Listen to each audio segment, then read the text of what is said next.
নমস্কার সবাইকে, আমার চ্যানেলে আপনাদের স্বাগত। দোষ দৃষ্টি উন্নতির অন্তরায়।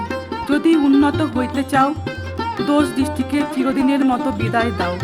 মানুষের গুণের যাহা কিছু দেখো, তাহাই ভাব, তাহাই বল আর আলোচনা করো। পার তো সাবধান থাকিও, কাহারও দোষ তোমাতে কোনো প্রকার ক্ষতির সৃষ্টি না করিতে পারে।